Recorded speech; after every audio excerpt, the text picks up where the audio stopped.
very much. Piers, who is also a guest here, just leant over and said he's really set you up, and I can't wait to hear myself speak. It'll be exciting. Thank you, Jonathan. This is my first time this millennium in this city, which is pretty exciting. I think we must have done some open air stuff about 500 yards from here, which is amazing, and then never came back, not out of any kind of choice or anything, just live in the southeast.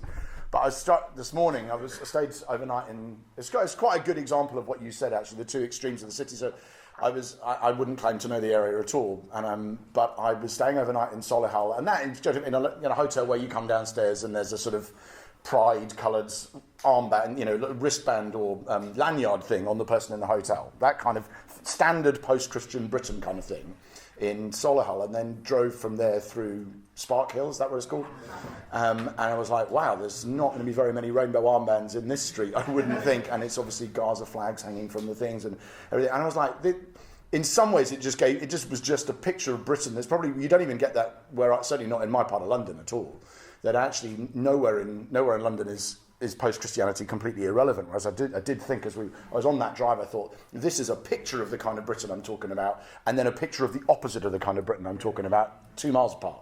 So you will know far more about much of this than me. But I'm very much speaking of the first of those contexts, and I wouldn't claim to know much about the second. But as Jonathan said, you'll have other content addressing that in other settings. So that's the focus really of today. Is like, what are we going to do, and how are we going to understand post-Christendom or post-Christianity, post-Christian people? I want to talk a bit about what that is. And so I'm going to try and do a session which initially just introduces what I mean by the language of post-Christians, which I think you kind of have to do to be able to engage. I hope it'll be interesting. I'm going to use lots of, pretty much everything will become, there'll be a slide for this. I'm afraid there'll be a couple of you who will be familiar with some of the things I'm going to say because you heard some of the things I've done before. Some of you could even probably deliver it for me, I expect. But I'm going to try and do it so we introduce what post-Christianity is, session 1, and then talk a bit about how we understand, in terms of both evangelism and preaching specifically. As the day goes on, we'll focus more on preaching. And then in the first session and a bit, we'll talk more about what post-Christianity is and how we engage evangelistically. And because we do that in so many different ways, and so many of you are much better equipped to do this than me, we're going to, as the day goes on, we'll spend more time looking at things which we probably all would have in common in churches in terms of the way we sort of preach and understand and make disciples. But I want to start by introducing post-Christians and what post-Christendom is. Can you read that? That's one obvious question. Some of you can, and some of you, there's some faces, and some people are normally very nervous about saying, no, I can't. You can't read it, Chris. Well, I've got exceptional vision. I've got exceptional vision. Wow. So, do you know what? 2020. Exactly. I knew if I asked you to say the first thing out loud once I'd started, I'd get something common. So, okay. We could talk a long time about whether or not post-Christian is a helpful category. I've met plenty of people who don't like the idea because they don't like what it implies about the West. And I think there are some good reasons why you might say post-Christianity isn't a thing. There would seem to be some reasons why people would just be nervous about that altogether. There are very few individuals are meaningfully post-Christian in the sense of in fact, depending on your view of salvation, you might say no one is. There's no such thing. If you're a very reformed person, which I am, you'd probably say actually no one who's truly a Christian stops being a Christian. And others of us would say, well, my theology is different. I think some people are. But by and large, most people out in this city are not former Christians who are now not Christians. That's a small proportion, if it exists at all. And there'll be other people who say, well, Western culture's never been fully Christianized anyway. We never, even at the height of Christendom, there are lots and lots of people who were not following Jesus in a meaningful way. There are lots of things that were bad and broken about Christendom. We've never had this sort of perfect era of Christianity governing the nations from which we have since apostatized. That doesn't exist. It's the wrong category for it. And so even when you have in the high medieval period, when you had a very Christianized formal culture, you still have loads and loads of forms of, like magic and belief in sort of all sorts of superstitions and rituals. You have carnivals, which are, sort of very pagan in origin. Lots of paganism never really died out in this country, and it's still there. And that would be true in any Christianized country, even North America, although I think they'd probably be less likely to admit it, but we'll see. And also, I think you could also overstate how de-Christianized the West is now. that people say, actually, there's an awful lot of Christian legacy in lots of ways. I mean, obviously, I just made the comment I have about different parts of this city. But if you were from a part of the former Soviet Union or part of China or part of lots of parts of India, and you moved to a place like this, it would be very obvious how Christian many of the assumptions were, even amongst people who don't have any Christian belief at all. Just how the way in which we'll talk a bit about that in this first session, because it creates lots of opportunities for us in reaching people. There's lots and lots of good things of the Christian legacy in this country, which you can build on with people, even when they don't share any Christian assumption, or they don't think they have any Christian beliefs. You realise an awful lot of your beliefs are profoundly Christian, and that's really good, because it's much easier to say, I often say this, it's much easier to say to people, here's what you believe and here's why you're right, than here's what you believe and here's why you're wrong. And with post-Christian people, that opportunity is widespread, because there are lots of convictions that people in the city hold that we can help connect to Christian foundations for those convictions. And that's much harder if you're talking to people who really don't have any Christian framework whatsoever. All of it, that's, someone like Tom Holland's written a lot about this, and the influence of the Rest is History podcast and things. There'll be a lot of people who are now much more aware of this, including I am much more aware of this than I was 10 years ago, and it's probably more widespread of an idea, but there's a lot to work with there. And it's probably become even more obvious, even in what many are calling the vibe shift of the last 12 months. I think you can see it more obviously. People are talking more openly about it. Having said that, post-Christendom for some people is a better term. They say that there used to be a nation, and basically Western Europe used to be formally under the lordship of Christ, even though that a lot of the people weren't, and that is obviously no longer the case. So it is that sense, it is post-Christian or post-Christendom. But I think another problem with framing it as like the post-Christendom, another problem basically with Jonathan's title for today, conceivably, I'm going to respond in a moment, but these are some of the issues with it. Another problem is that people would say that this kind of pre-Christian, then post-Christian, assumes a framing, like a linear narrative of history that isn't actually true to what really takes place in nations. So if I was to say to you, for instance, is Turkey a post-Christian country? And some of us have been there. You go, well, in a sense, I mean, in the same way that the West is, you'd say, yes, it is. It just became post-Christian much, much earlier. Because obviously, Paul's travels in Asia Minor, you'd say that. In some ways, it's all, it was converted much earlier. He experienced Christianity much earlier than we did in Britain. And transitioned then through it and then out of it and into Islam much earlier. But it was, in many ways, a post-Christian country. But that's just an odd category to use for a nation that has sort of in the last 30 years even gone from sort of post-Islamic, more secular, and then swung back more into Islamic. And if you were there, it probably doesn't feel secular in the same way that Britain is, even though formally it would be. And you certainly wouldn't say the main thing that this country is post-Christian. You think that's just a funny way of describing historical progress. The main thing about Turkey now is most people here are Muslims, but they've got a very different history from the Arab world of Muslims, and that's kind of how it feels to be in Turkey.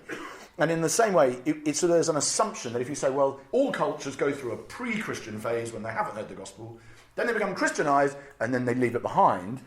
That's not really a very fair narrative of what's happened in Britain or what happens in most nations as they develop.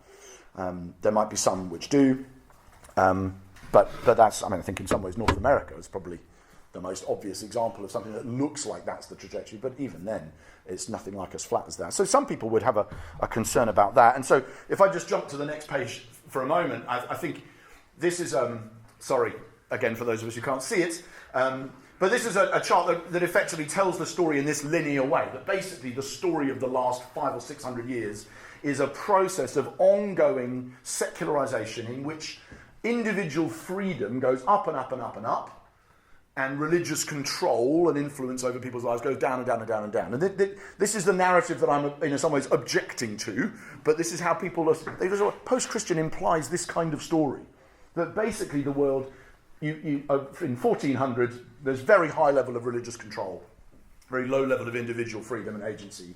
But then gradually, individual freedom, religious freedom, and then commercial trading freedom increases, and then you get artistic freedom, a bit of sort of rebellion back against the sort of some of the strictures that would be set in place in the 18th century, And then you get political freedom, and people begin voting, and most people actually get a vote eventually, and then even women get the vote, and then women have the power to do what they would like to do, and then you get sexual freedom where people can sleep with whoever they like, and individual freedom goes up and up and up.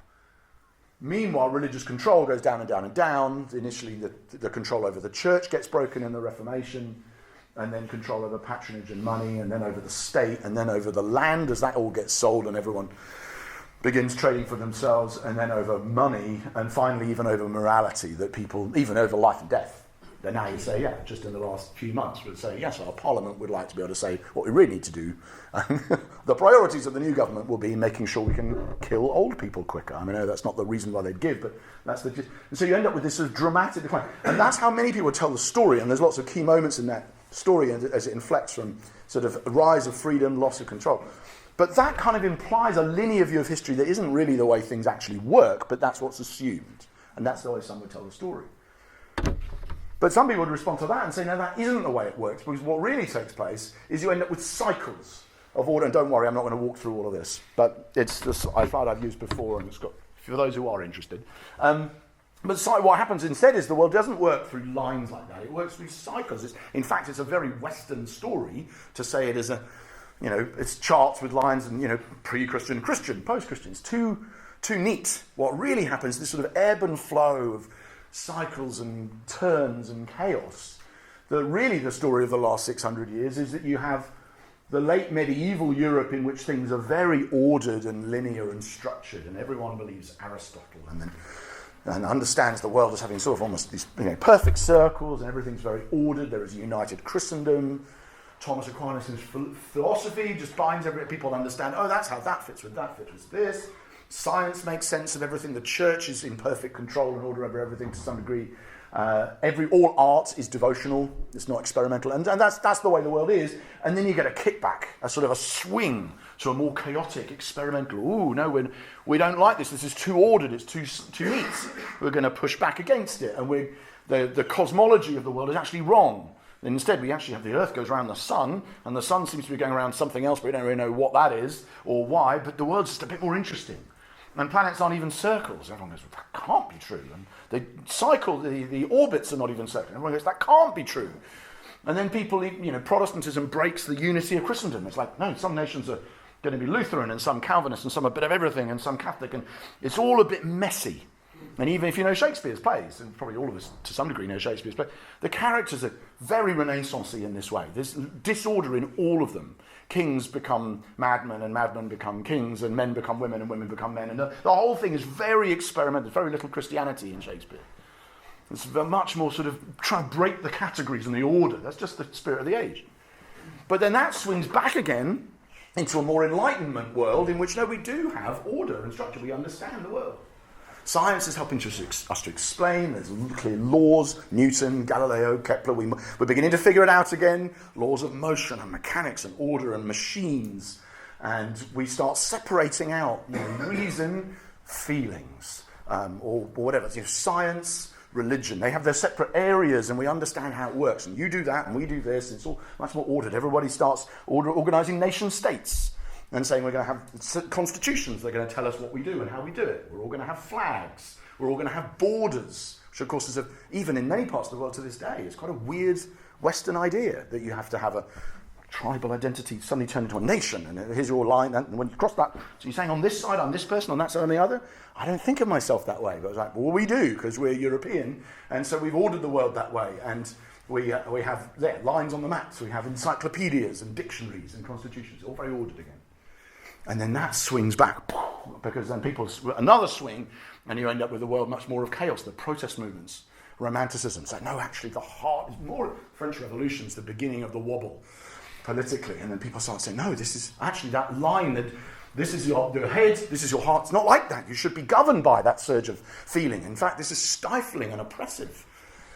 And in spite of our stereotypes, in fact, what you have is the sort of very ordered lines and everything are really the French in the 18th century, and it's the Germans who begin the protest, which is the opposite of the stereotype we have now. And now you think of, no, Germans can make machines, and the French go, oh, I'm just in love all the time. But actually back then it's the opposite. The French are writing encyclopedias and laws of everything, and the Germans are saying, oh, no, we must get underneath this and have the sort of Sturm und Drang and so on. and the avant-garde. And then you get that gets through into the way politics works, and you get a reaction to colonialism, a reaction to empire, a reaction, which is, frankly, what's happening as I'm driving through Spark Hill, even with the Gaza flags. You think it does something. This is part of that. It's part of we reject the idea that imperial powers can come in and just draw their lines and tell us who's where. That's not the way the world is. We want to respond. And basically, the world sort of swings like this, a pendulum from sort of great order to chaos, if you want to put it that way. Now, there's some truth to both of those stories, but that illustrates why some people, hearing the language of something like post-Christianity, go, I just don't think that's how it works. It implies that history's too neat.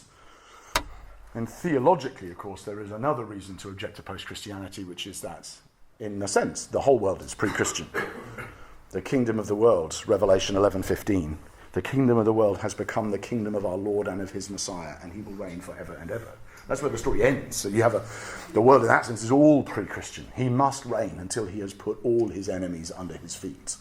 And the last enemy to be destroyed is death. That's quoting the Bible helps reassure people, and they're like, man, this is not the day I expected. It's all right, we are still talking about the Bible, it's good. But this is trying to help you see why some people use the term and why other people don't like it. So that's a sort of an introductory comment. Having said all of those things about the issues with the language, I use the term quite freely. I've written about it quite a lot. You've come to a day about it. So a bit strange if I just jettisoned it all together. So what I'm going to do is just clarify what I mean when I say post-Christian or post-Christian. This is the way I'm using it, so you can understand at least where we're going from today and hopefully glean something from it, even if in the end you go, I don't quite buy that or whatever. That's fine. And this is how I'm using it, and by way of a few analogies. So, Peter Leithart uses the analogy of the difference between an unreached person and an apostate. There is a big difference between people who have already been reached with the gospel and rejected it, and people who have not been reached at all because they haven't heard it. And in a sense, we are in that sense, Western people, British people, most British people, are more like apostates than they are like unreached people, even though many of them, we would also see them as being unreached because they don't believe. Their culture has left Christianity behind. And there's a difference between people who have already absorbed Christian values and held to them quite fiercely. And there's a difference between people who, let's make a really stupid point, who have a cross on their flag, which you do, right? British people do, and apart from the American, again, that's fine, you have as many stars and stripes as you like, 51 perhaps stars, I don't know these days. But there's a difference between people who have a cross on their flag and people who just don't have a category for that. Right? The cross has made a very lasting dent, which we will talk about today, in the way that British people think about ethics and the way they live their lives. And that makes them different to reach than people who have never heard the gospel. They just don't think the same way at all. And if you travel in parts of the world where people have literally never heard the gospel, you'll know how different they are. And so there is Mark Sayers, who might be a name known to some of us, that Mark Sayers makes, the Australian pastor, he makes the point that in the same way that the risk in post-Christian cultures is very different to the risk in pre-Christian cultures. So if you're evangelizing pre-Christian cultures, the danger is that you colonize them. As in, you come in with your Christianized ways and you plonk it on a culture and you kind of take over and your norms squash their ways of doing things to such a degree that you won't make them just like you. But Sayers says in a post-Christian setting, the opposite happens. The risk for the evangelist is that the evangelist becomes colonized by the culture they're trying to reach. And that's probably more the challenge. So anybody who's discipling young people will know that, or got teenage kids. So that's my challenge. Is not that I am going to go out there and impose Christianity on these people and they're all going to go, okay, yes, we'll do everything you say, to the point where we over-absorb your ways. The challenge is the opposite, which is that the evangelist or the Christian is sent out into the world and becomes colonized by it and becomes discipled and starts parroting all the things that the world says rather than the other way round. And that is a difference, I think is a meaningful difference in that sense between a pre-Christian and a post-Christian kind of person. So that's one analogy. The idea that there's a difference between an unreached person and an apostate person, and in the same way there is a difference between an unreached culture and a culture that is leaving Christianity behind, or trying to. Second analogy of three, and then we'll stop for questions and observations, okay? Second analogy I would use, I like thinking that the modern West is post-Christian in the same way that it's post-industrial. And there are probably, I don't know the city well enough, but I bet there are very post-industrial areas of this city, given its Birmingham's history in the Industrial Revolution, which I do know a bit about, I'm sure there are areas. You've got sections like that, which are just like almost, they were all factories, and now they're all kind of, cafes and organic bakeries. I don't know, sorry? Right here, okay, brilliant. Well, that's very accidentally convenient, but I would think it's the kind of city where this is very visible. But actually, in settings like that, of course, they are post. We know what we mean when we say that's post-industrial. We don't mean no one in that area uses electricity or steam or power or coal or whatever. What we mean is we're no longer reliant on the kind of industrial tools to generate the heat and the power that we need, so we can do things for aesthetic reasons, and we can make them all much more sort of nice and livable.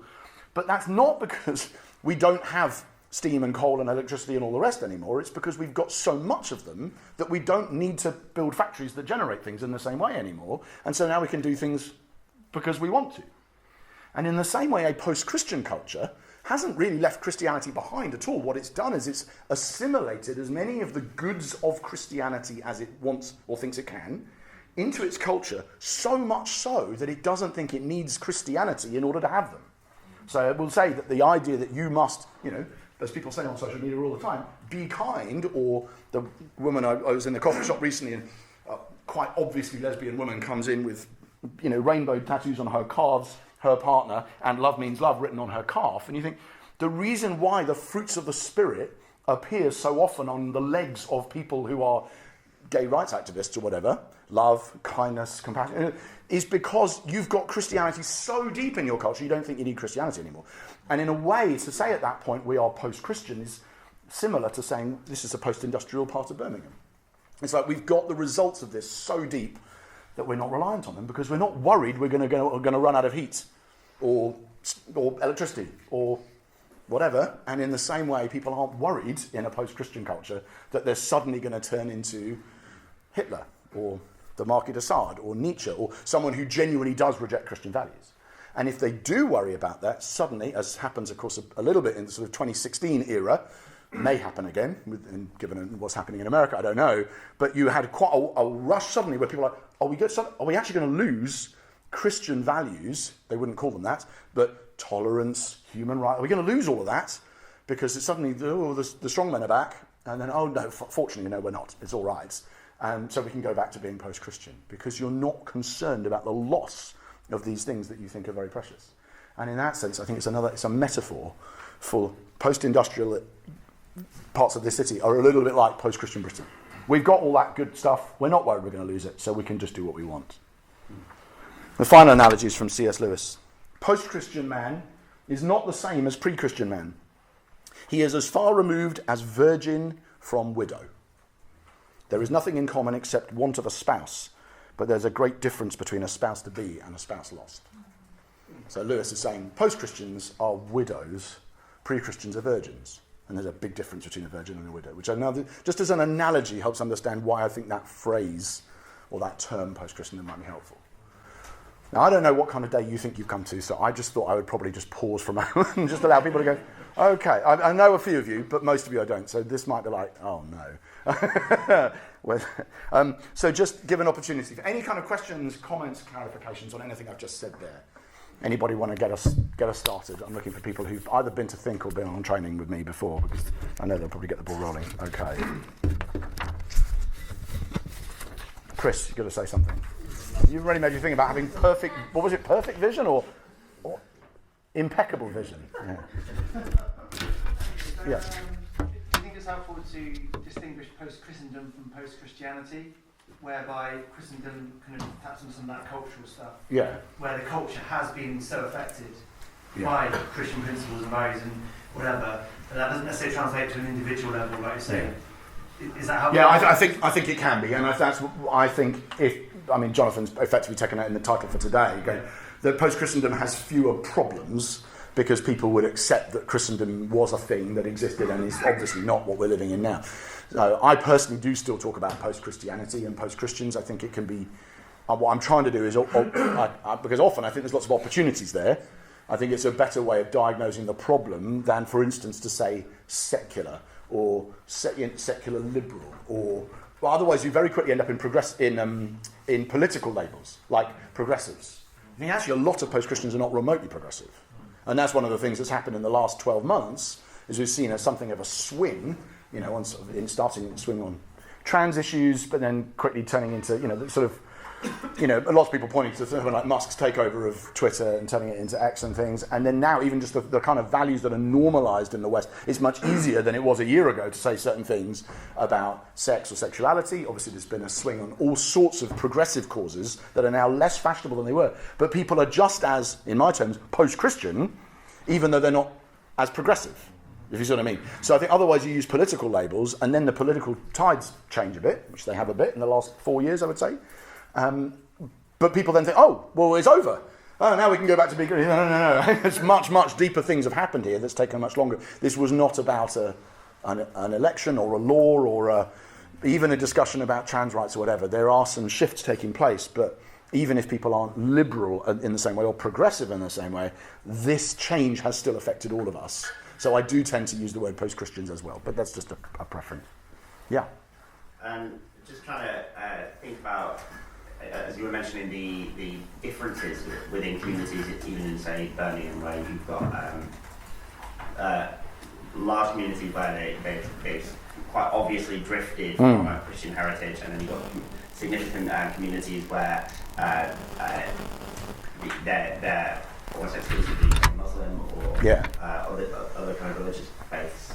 As kind of generations kind of go on, and you first generation migrants have children, and then they have children, and those children are then impacted by both cultures. So I'm thinking of, say, like a teenage girl who's from a Muslim family, and sits in those in kind of both of those worlds. Like what would their experience of kind of post-Christianity and kind of match those values? Well, there are people in this room who maybe have kids like that, and certainly have kids like that they are ministering to and among, who would be able to answer that question way better than me. My context in South East London is much more sort of African Caribbean, so people with much more Christian heritage. I suspect that some of the dynamics are the same, though, because they've got a Christian heritage rather than a Muslim heritage, but that as the generations progress, being in a post-Christian culture is very... in lots of ways very alluring, and not in a good way often. It might be helpful for reaching people with the gospel if they're from a Muslim background, but that basically the first generation person may not integrate very much into, quote, mainstream Britain at all. The second generation person does and speaks and sounds English, but their values are still those of their parents. But by the time you have the third generation and intermarriage has begun and people are beginning to draw influences from everywhere, you end up with someone who might look different, but actually in their root values is much less different from a contemporary, native Brit who's lived here for hundreds of years, or their family has. You might not be able to tell the difference if you asked them a questionnaire about what their values were. And I think that probably takes up to 2 generations, and depending on the insularity of the community, it might even take 3 or 4 generations. So I think if you're in Tower Hamlets, I'm just thinking about an equivalent in my city, but if you're in Tower Hamlets in East London, a very Bangladeshi community, which would be a lot more insular than, for instance, the Caribbean or the Nigerian community in London, for some good historic reasons, I expect that legacy lasts longer, just because people are interacting less with much of the rest of Britain, and interfamilial marriages are much more common and that sort of thing. Whereas I think mostly in Black Britain, by and large, that has, which most of my church is African or Caribbean, you can see it happening in real time. It's basically, you can tell almost how long a family's lived in Britain by having an interview with their kids. You could just see. I expect that process takes longer in some South Asian communities because of some of the norms there, and because the religious norm is so different and is held onto very jealously. But I expect it will still, if we're here in 2060, 2070, I would think that descendants of many of the people who in that street I've just driven down would look a lot more secular to people like me than they do now. I don't know for sure, but that is by and large the experience, I think, in most cultures that westernized. In the end, it starts with technology and money, but it does gradually filter through into all sorts of other norms, just like it did in Britain. It's a sort of there is a power, spiritual power, to the technology we use and the money we have, which over time erodes some of the sort of corporate ties that hold those communities together. And I'm not saying that in a good way. It might make evangelism easier, but I don't think in the end it's a positive thing often, because it's rampant individualism is baked into capitalism, and in the end it wins, or it seems to. And how we then serve people in that context is another challenge. I'm riffing, but I say back to the beginning, I don't know, but that's my guess. To what extent do you think that what's going on in our culture has actually seeped through the whole culture? And to what I guess where I'm coming from in that is that my observation is that there's a lot of pressure from those in leadership and those who have loud voices, shall I say, to say and speak and act in particular ways. And my experience of engaging particularly with sort of more British cultural, or people who hold a more British culture, is that quite often when you dig a little and they're willing to put their head above the parapet, people say, well, actually I'm not strongly expressing what we're supposed to say and believing what we're supposed to say. Good shout. So do you think it has actually... That's a really great question. And that's partly why I mentioned, I'm sorry to use the jargon, but that's partly why I mentioned the vibe shift, which is a term that something that even in the last 12 months, lots of people online talk about that. That what's happened is more and more people have become a combination of, it's basically in North America, you can see it most visibly, but in many ways it happened here first. I think the first time I thought, ooh, this is going to turn, was actually it was a resignation of Nicola Sturgeon, I think, where I saw, somebody's got themselves into real trouble. Basically, they've realised that the boundaries you can keep pushing with progressive ideology have a limit, that there comes a point where people say, no, I just don't believe that you shouldn't be allowed to say that a man is a man and a woman is a woman. J.K. Rowling, it was quite on that particular issue, so significant, because then I think lots of people go, obviously, and it's funny, I sit in my, much of the time I spend reading books and talking to graduates, basically, and then I sit in my barbers, and I just overhear some of the conversations with people, and they're not talking about this stuff at all, but the values they're expressing, I think, this is, Brexit in some ways was a little example of that, wasn't it? Not to politicise that issue, hopefully we're all over it now. But actually you did have that where you're like, this is what almost all graduates think, and this is what you're supposed to think. But actually more people think that. And I was in this bubble and was probably as surprised as a lot of other people in this bubble about what happened. But it was quite a good initial wake-up call of like, oh, okay, that's about something that's morally neutral. I think we're broadly morally neutral, but just a preference. And I think what's happened in the last 10 years is that's come through in more and more areas. The reason, though, why I say that I think post-Christian, that's why I was making a comment a minute ago over here about that using language like secular liberals or progressives is not a very good way of identifying the people you're trying to reach, because actually a lot of them are not very liberal and not very progressive. But that doesn't mean they're not post-Christian. Because actually the people you're talking to, just yesterday, imagine, or the day before, a lot of us might have seen or clips or snippets of the inauguration in America. But just because it happened this week, it's quite an obvious example. And you'd say, actually, let's say it had been Kamala Harris and her cohort who were standing there before. Actually, but it's actually Trump and Musk and surrounded by their people. You think, neither of those groups are, to me, obviously more or less post-Christian than the other one in terms of what they think about. Now, they are in many ways poles apart on lots of important issues, and some of them would align more with a Christian vision on some issues than others. But actually, neither of them are particularly saying, well, they're not saying anything close to, I believe in the Lordship of Jesus Christ over all things, and I believe that we need to honour him in all that we do, and I believe we need to make laws that... Then neither of them are thinking Christendom. Neither of them are thinking anything beyond individualism and so on. So it doesn't necessarily mean that they are that you can switch from conservative to progressive norms, but the post-Christian underlying narrative is very similar. And it might help if I introduce what I mean by that narrative, because I think this is broadly the kind of thing that people, wherever they are on that spectrum, this is what I think the post-Christian story is. And I've drawn this from some friends of mine who worked with Tim Keller for years, and just the graphic I just find is quite a good one, right? This is the post-Christian story. You have to do what makes you happy. I contend that something very like this is something that you'd find on both right and left. Right? I'd probably, with the exception at the moment, with the American right on science, and that's mainly a legacy of lockdown, to be honest. But that aside, I think this is broadly the story you get. You have to do what makes you happy. Happiness comes from listening to your heart and being true to yourself, your identity. Your sexual desires are especially important to who you are, and that's why personal freedom is so important. Nobody can tell you that your desires are wrong, because that would deny you ultimate happiness. And that means that you need to work for justice so that everyone can live as they choose. The only way you can really know anything is through science. Everyone who claims ultimate truth is therefore making a claim for power and resisting our inevitable progress towards a world of individual autonomy and freedom.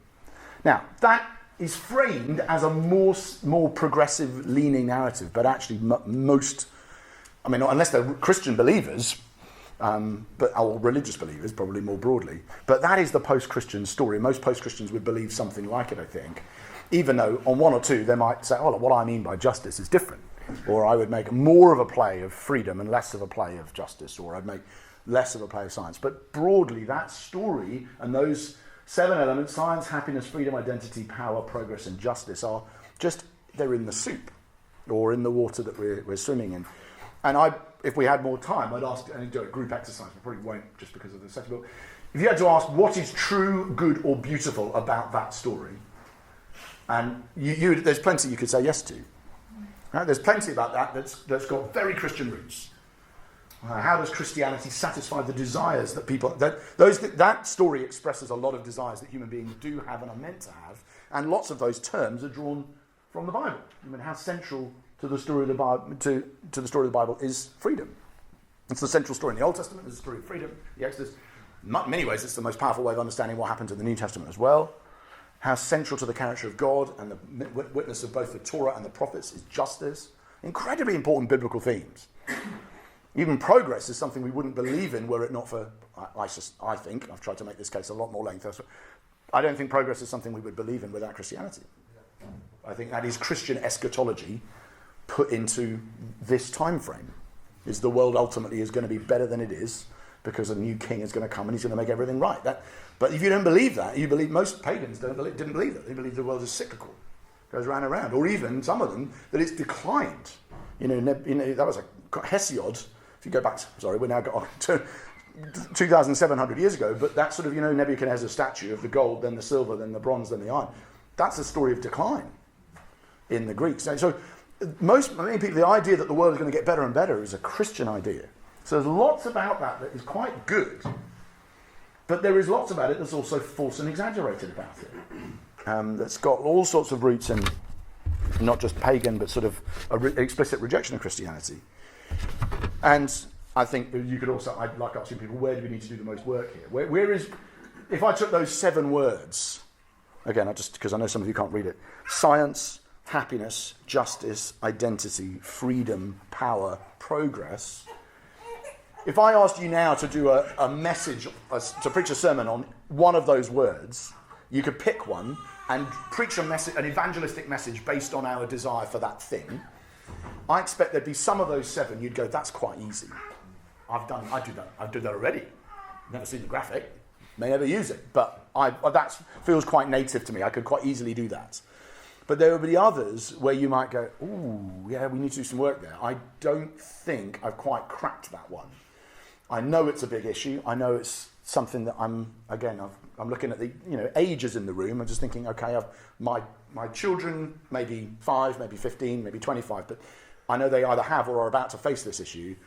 But when that one comes up, it's quite, as I find it a bit trickier. I'm not quite sure that the Christian answer, or the one I would use, is as robust on that one as it is on some of the others. And it'd just be interesting to reflect. If you had to pick one, but those of you who can read the 7 or have picked, which one would you pick where we have to do the most work? Science. Science? Okay. Power? Progress. So we got, okay. Let's do a clapometer. All right? Do you do a clapometer? Like, I didn't know whether you'd all say the same thing. I don't know. I don't know you. I don't know your context. So how many people would say the one where we have to do more, where I feel I need to, don't even speak for everyone, just for you, the one where I would need to do more work to be able to go, if I'm trying to engage with a post-Christian, this is an area I'm not quite sure how to do that really well. How many people would say science? I'm glad the person who said science is actually clapping. That's good. Okay. How many people would say happiness? There you go. That's good. That's what my next book's about, so I'm really excited. I might have 3 buyers, who knows? How many people would say freedom? Okay. How many people would say power? Okay. Identity. I thought that's what you'd say. But interestingly, no one said it out loud, but I thought that's what you'd say. I think that is the massive. Okay? Progress and justice. Whoa! Yeah. I want to make a connection between that and the fact you're from San Diego. It's great. Okay. So yeah, I'm not surprised, but in some ways, all of us. What's nice about that is that's even in a room like this, we're going probably different areas for different ones of us. Depends on what we read, but. Even in the time I've been a pastor and doing apologetics, I've seen a huge, basically 20 years, a huge swing in the kinds of things that people who are trying to do evangelistic apologetic preaching are responding to. We were all talking about new atheism 20 years ago. Well, in fact, new atheism hasn't quite started 20 years ago. The God Delusion came out, I think, 19 years ago. And you think, who's now standing up and doing responses to Chris Hitchens and Richard? You might still have some of their arguments that you do need to respond to, their portrayal of God or something. So I'm not saying it's all irrelevant, but that's just not the kind of people who are on the Alpha course in my church now. They've just got different questions. They've got that whole movement's got sort of split in half and swallowed up partly into sort of progressive movement, partly into quite anti-progressive movement, and they've got very different questions now, and they'll be different again in 10 years, but I suspect that much of that story would still have been true when people were reading The New Atheist. They just channeled it and expressed it through a public narrative that was quite different to the one they would now. So that's why I don't think the political label doesn't help us always, but underneath it there is still a story that's pretty similar, I suspect, to that. So let me just do one more page and then a facetious footnote in this session, and then we'll pause. So this is a one version of it. It is not the post-Christian creed. That's not a good term for the slide, to be honest, for the reasons we just said. But this is, again, our North American brothers. I think they're all brothers as opposed to sisters who are from North America. So sorry if they're not. Sorry? What did you say? Depends my identity. Depends on identity. We're also African as well. But the post-Christian creed. So, and they will lawn signs like. Have you seen the sightings of this sign in the wild? I expect you have. I have. I've been in North America. I've been driven around and seen these pictures. Okay? So, in this house, we believe Black Lives Matter, women's rights are human rights, no human is illegal, science is real, love is love, kindness is everything. Okay? My first observation I make about that is that all of those statements are true. Love is obviously a tautology, and all the others are. So, they're all true, and actually many of them are explicitly Christian, but obviously they evoke a set of policy platforms and ideals that might be completely rejected by many of us. I expect some of them would be completely rejected by all of us. And so if you know what's going on underneath the surface with some of those things, women's rights and human rights is, on the face of it, is completely true, but you suspect the person who has that sign up is talking about the right to kill unborn children, for instance. So there's lots of examples where you would say, oh, okay, I'm not sure I'm going with them the whole way. But notice how Christian those statements are, right? Universal dignity of human beings, regardless of colour, sex, or nation of origin. Right? That's a Christian. That's an idea that goes back to Galatians, and you wouldn't have outside of, and in many ways still don't have outside of the influence of Christianity. But it's not that people therefore say, it's not that sort of racial hierarchies are baked in everywhere else without Christianity. It's that the idea that you have a universal obligation because they're human, rather than because they are of your ethnic group, tribe, family, clan, is a very Christian idea. Universalism in that sense is almost uniquely Christian. The comprehensibility of the natural world and the possibility of progress in understanding it is a very Christian idea. That's what's behind science is real. The centrality, there's 2 fruits of the Spirit on the list. Right? And again, if you read ancient writers, pre-Christian writers, you just don't, that's not the, I like quoting this because it's such a memorable scene, but in Gladiator, Commodus, Joaquin Phoenix is about to bump off his father, But he's in the... Sorry, if you haven't seen it, that's what happens. If you haven't seen Gladiator, you probably haven't lived. But he's sitting, having a conversation with Richard Harris, and he's saying, you wrote to me once, listing the 4 chief virtues: wisdom, justice, fortitude, and temperance. And then he says, but I have other virtues, ambition, all these things. And then he goes, but none of my virtues were on your list. And then so I'm basically going to have to strangle you and set up the rest of the film. Now, those are the 4 chief virtues for Greek writers across the board. Wisdom, justice, fortitude, temperance. None of those words appear on here. Justice might have, but it didn't. But actually, they would never, an ancient Commodus would never, Marcus Aurelius would never have said love, faith, hope, charity, compassion, empathy, kindness. That's just not what ancient people thought. It's what Christians think. And now it just seems so self-evident that you could, probably a lot of people who have these signs up, I actually think that in doing it, they are socking it to Christians. Right? I think they do. And there's some of the people who I've spoken to who would champion values like this, are doing it almost as opposing Christianity without realizing that what they're doing is entirely Christian in its framing. And so anyway, throw that out there. It's also very post-Christian in the sense that it's literally in the form of a creed. Right? We believe. I mean, by the way, I'm not just doing this as a cheap shot. I'm not, because no one gets saved by being ridiculed about it. But I'm actually trying to get us to see, like, even it's so Protestant. It's not just even Christian. It's like there is a creed. We are justified by faith and not by works. Right? I believe these things, and that's what saves me. I may or may not be kinder to or more generous towards poor communities, people of colour, women, mothers who are, people who are pregnancy crisis, all kinds of moments where I might not actually show more kindness than the Christian neighbour next door who has a much more conservative set of values. But the fact that I believe these things is enough, because I'm saved by what I believe. It's a creed. And I think it's a product of what I've called Protestant paganism. Which is the mainstream water of contemporary Britain, and increasingly North America, and further on than we are, many parts of mainland Europe as well.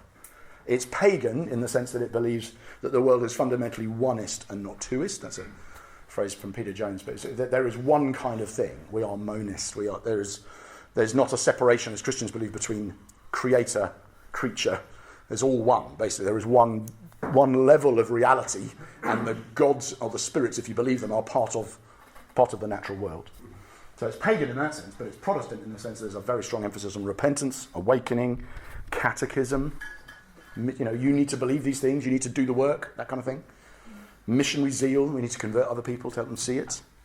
Iconoclasm, toppling of statues, massive part of Protestantism, massive part of what some people call the Great Awakening, but that kind of thing. It's all connected. I don't mean to be too sort of, ooh, but it is very, very Christian in its form. And final anecdote before we break, it's interesting, the comedian Dave Chappelle, got sort of cancelled because and people were very angry at Netflix for running his show because of some of the comments he made about trans rights. And he's a fascinating guy because he's obviously a black comedian who's very wide, very popular, but then stepped out against orthodoxy on another issue, and so it's like we're being pilloried. And it's fascinating watching people protest outside the Netflix headquarters. And I just remember seeing this video of this happening in 2022, I think, where this woman was, I won't use the full word, but you can imagine what she was saying, but she was standing there, these protesters going, repent, mother, repent, mother. And those 2 words, repent, and then an obscenity, made me think, wow, that is Protestant paganism in 2 words. Like that is, I'm literally using a Christian call, and there is such a wonderful encapsulation of the Protestant pagan or the post-Christian moment. Now, you may not have people like that in your street, or you may have had people like that in your street 4 years ago and you don't now, which is an interesting dynamic. I expect some of us do, actually. But nevertheless, that cultural observation may well hold true of the people who teach in your kids' schools or whatever, to some degree, and the kind of more cultural waters that we're swimming in. Facetious footnotes. I saw this online and I thought it was funny. In this house, we believe that simplistic platitudes, trite tautologies, and semantically overloaded aphorisms are poor substitutes for respectful and rational discussions about complex issues. It made me laugh. So I throw it out. Nothing. Okay, so we're going to pause. Jonathan, we have a break? 10-minute break. 10-minute break.